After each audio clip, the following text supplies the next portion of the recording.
Autumn was about to bid us farewell, and we were now leaning towards summer. The weather had turned warmer on the horizon, though there were still days when showers would fall from dawn to dusk. Street vendors, commuters and civil workers were all bustling about as usual.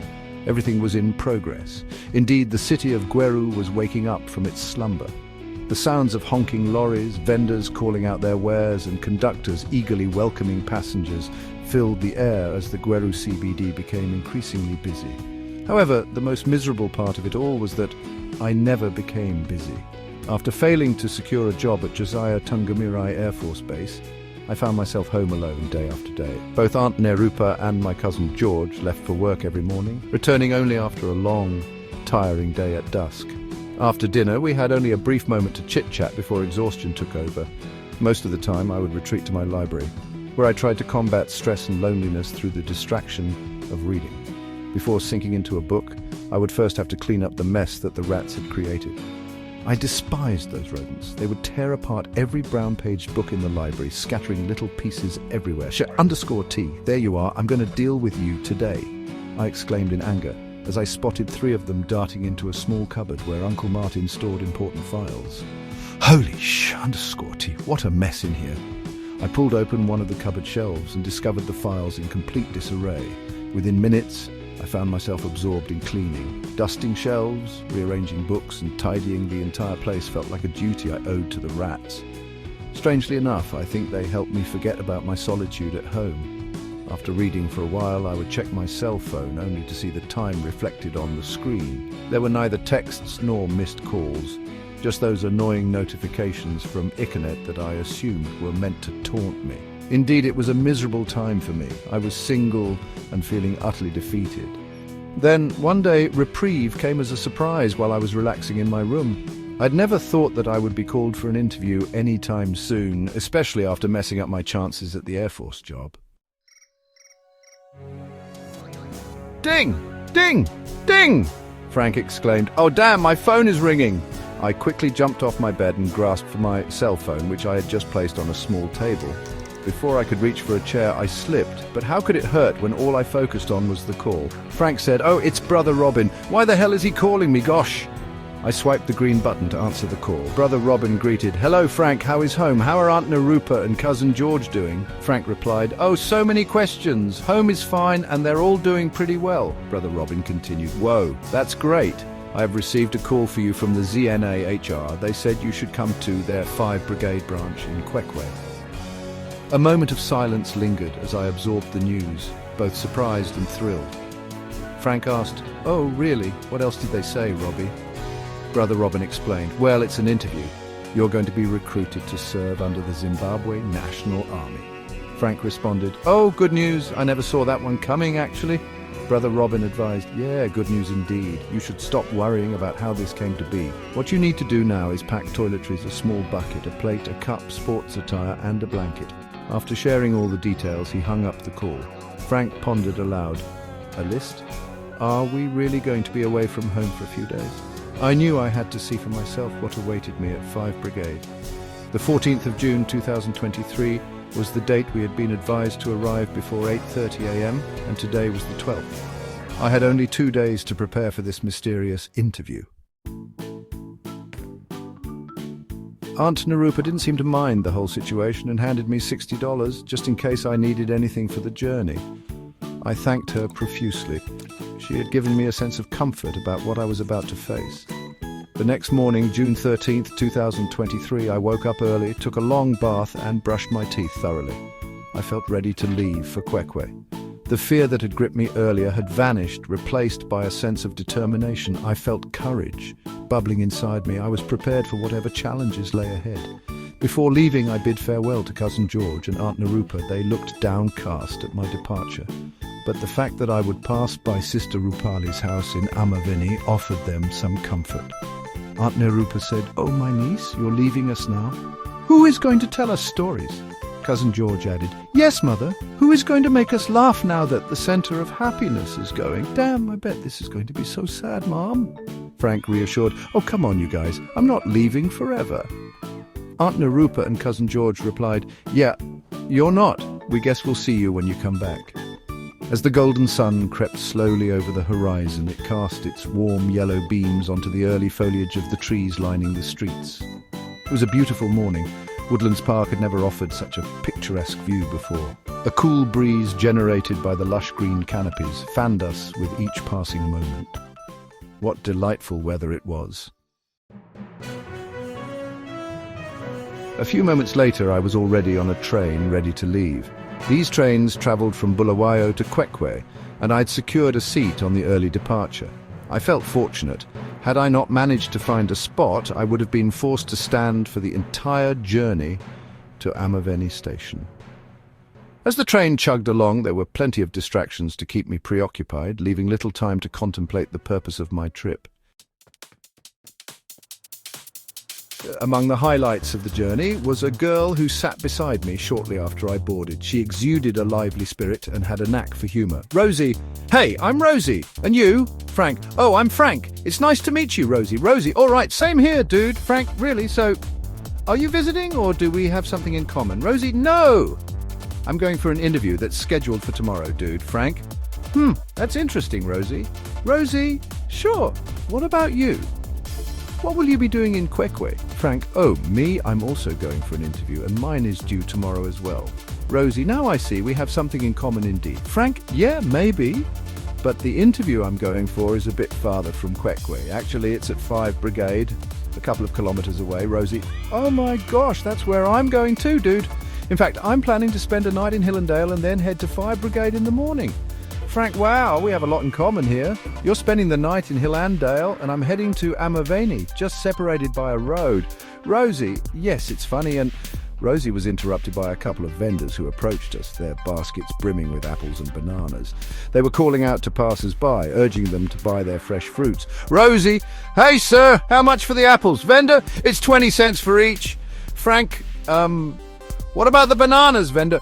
Well, those go for 10 cents, son, only 10. We later bought the fruits and munched happily as the train cruised through tunnels and valleys. I savoured the snacks, especially since I hadn't eaten anything since morning. Rosie, however, had fallen silent, her enjoyment of the fruit leaving her with little to say. That was until a group from a worship house began to fill the train with their hit song Yimani Hai Milenge. The atmosphere shifted dramatically. Joy swept through the carriage and nobody wanted to miss out on the excitement. I was sure some of the train conductors forgot to collect tickets, caught up in the merriment. Rosie eventually grabbed my hand and pulled me toward the group. Together we joined in the dancing, letting loose and shaking off our nerves until we were exhausted. When the time came, we returned to our seats, resting in a shared sense of happiness that lingered even as fatigue settled in. I had been asleep for about half an hour when I suddenly realized we had already reached Kwekwe. Drowsily, I continued to doze until the train conductor shook me awake. As I blinked my eyes open, I found the train empty. Everyone had exited, including Rosie. Stepping off the train, I scanned the bustling crowd, desperately searching for her, but she was gone for good.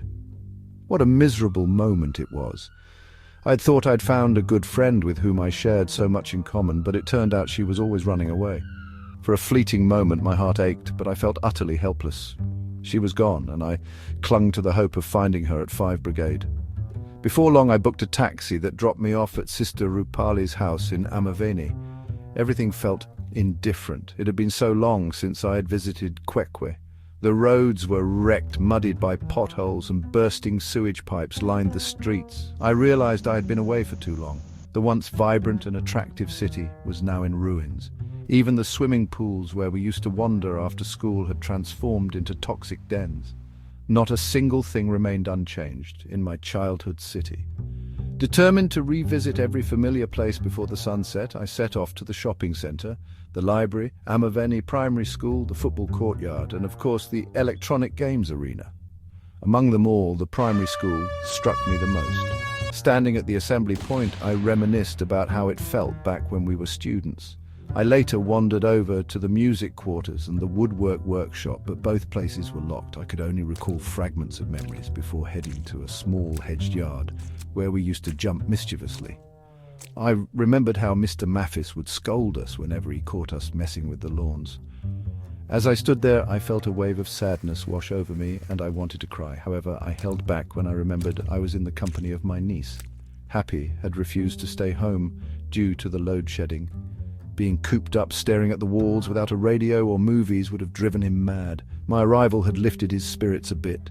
He was ever smiling beside me, and I could see his excitement. I had mixed feelings. While I reconnected with my past, the looming thought of the interview never allowed me to find peace. As the day wore on, the cheerful chirps of birds began to fill the air. The sky had been overcast, dark and threatened by rain clouds. A few minutes later, the heavens opened and a deluge of rain began to pour. Fortunately, Happy and I had already made it home. The power had returned, courtesy of Zisa. What a beautiful moment it turned out to be. We laughed and chatted as Sister Rupali prepared dinner. The atmosphere was comically lively when Happy exclaimed, "Happy, oh my gosh, Purple Hearts!" I turned to see that he had flipped through the channels on TV and spotted the title. Confused, I asked, "Frank, what's this about Purple Hearts, Happy? Happy Purple Hearts? You don't know about Luke and Cassie's famous movie? Frank, Luke and Cassie's movie? Not at all. I must have missed that one." Happy, "I see, man, you gotta watch it now." Frank, "Oh, okay, Happy, I would love to do that." Happy, "There you go, man, get a bite."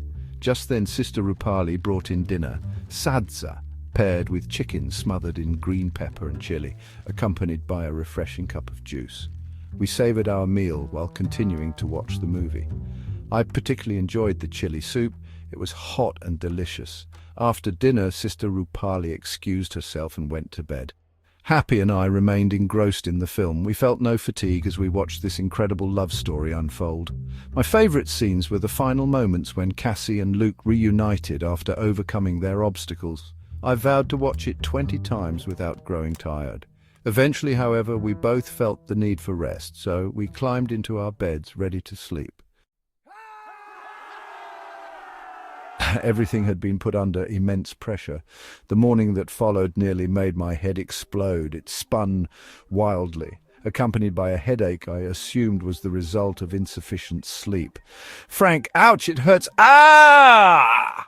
I shouted in pain as I accidentally opened the door and got pinched. I was on the verge of losing my cool when Sister Rupali called out, "Sister Rupali, what happened, Frank? Are you hurt?" "Frank, it's nothing. I'm fine. Actually, I'm just worried about the time." Sister Rupali, "Oh, come on, Frank. You nearly freaked me out. Frank, I'm very sorry, sister. It's just one of those bad days." Sister Rupali, "It's okay, dear. I understand, but you need not worry too much." Frank, "Okay, sister. I promise I won't worry myself again," I said as I headed to the kitchen for breakfast. There, I mindlessly sipped a cup of coffee, lost in my thoughts.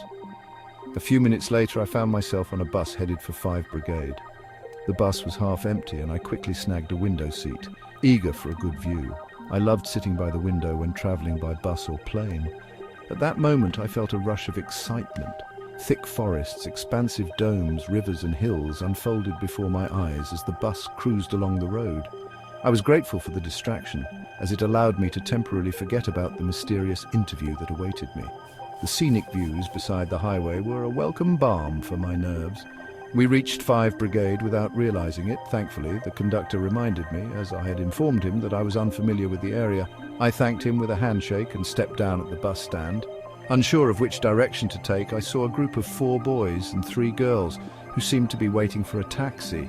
They were carrying bags and buckets, and I assumed they were headed to the same place I was. I approached them, saying, "Frank, hello guys, are we on the same page?" Riz, "Oh yeah, we're all fucking gunners." Frank, "Right.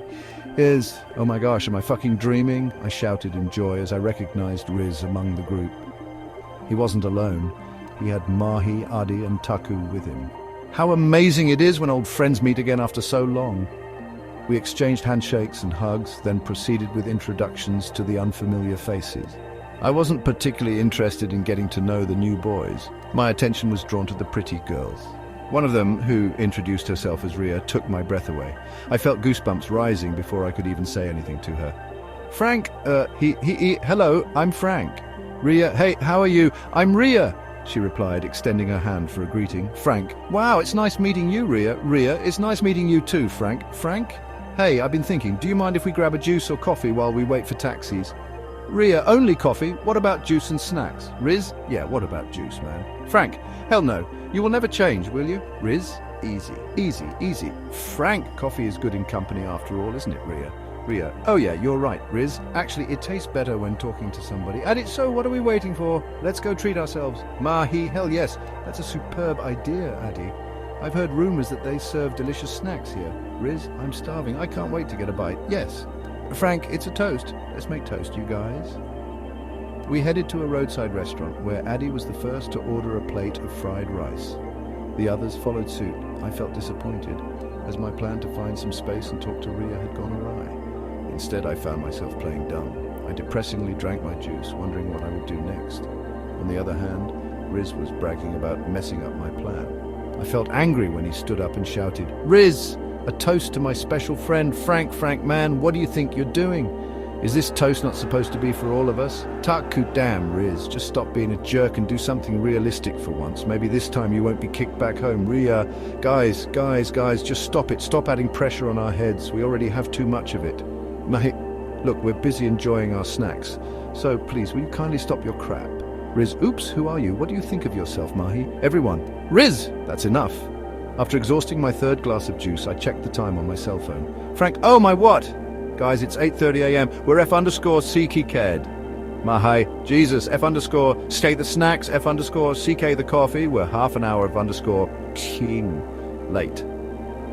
We all looked at each other and got up from our chairs. There was nothing to say. We quickly grabbed our staff and rushed back to the bus stand. In no time, a quantum taxi halted in front of us.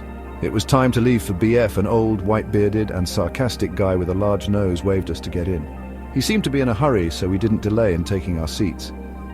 "Taxi driver, hop in, kids!" the old man shouted as he shoved the taxi forward. We jostled hard, and luckily, I was able to get a better space to sit. The taxi was something else. It had no seats inside. We piled ourselves in like merchandise. Frank, are we all good? Are we all safe? Oh, hell no. It's a miracle if I happen to reach there alive. Taco, damn, what a hell of a taxi. Riz, F***. Frank, hey, are you okay? Riz, okay? Are you joking or what? How can I be okay when I have banged my head? Jason, whoa, careful, okay? Everybody laughed their hearts out. It was a nice moment. Riz even forgot about his head nearly getting burst and laughed along with us. Sometimes, having company makes the hardest things easier. We reached B5 without even realizing it. We paid our uncle and waved him goodbye. He had done exceptionally great despite our initial judgment of him based on his crazy looks. We were excited as the place stood a few meters in front of us. That meant we had no trouble locating it. My friends and I rushed in a hurry as we joined our other mates. The moment was joyful as more and more juveniles streamed in endlessly. The weather was calm, and the dazzling crimson sun stared down upon us. A few moments later, while warming up on the horizon, our bodies had absorbed too much heat. We deliberately resorted to shades under huge trees that I thought were local. Judging from my little knowledge from lower school, I thought they were mutondos. But that was before Taku joined the ponder and cleared all my doubts. Taku, you see? All local trees have distinguished phenomena, unlike exotics that are probably alike. Frank, whoa, I thought they were all short, balmy and leafless sometimes. Taku, leafless, yes, but seasonally, not sometimes. Frank, wow, that's great. So how do you know which is which, man? Taku, what is that supposed to mean, Frank? Frank, I mean, how do you distinguish between the Mutondo and Masasa? Bro, Taku, ooh, that? It's easy, like beating you in the race tomorrow. Frank, really? Then explain it, man. We have the time. Taku, all right then, but you'll have to promise me that you'll get me a juice after this. Frank, whoa, what? Are you suggesting that I get you a coolant refreshie? Taku, hell yes, son, but only after we're through. Frank, okay, bro, better be fluent because I'm paying. Taku, that's like my man. Now I'm not going to disappoint you. He was so excited, I could see the enthusiasm radiating from him as he began to explain. It had been a long time since somebody explained something exorbitant to me, so I listened attentively. We discussed various topics from Mupane to Muvuja, and even touched on some subjects that were unfamiliar to me. Time seemed to fly by as we enjoyed each other's company and laughed together. Riz and Mahi later joined in, and we lit up the atmosphere with excitement. The thought of the interview had long been forgotten. Nobody emphasized the matter. We were all too busy having fun. Frank, this is the best thing about having friends, I thought to myself. About an hour later, I shifted my attention to the girls for company. Our discussion was abruptly interrupted by Joel, who came up with the idea of hitting on pretty girls. Initially, I hated the idea, but later joined in when excitement reached another level. Riz, wow, look at that pretty girl in the blue dress. Taka, oh God, Frank, that's your call, Frank. What?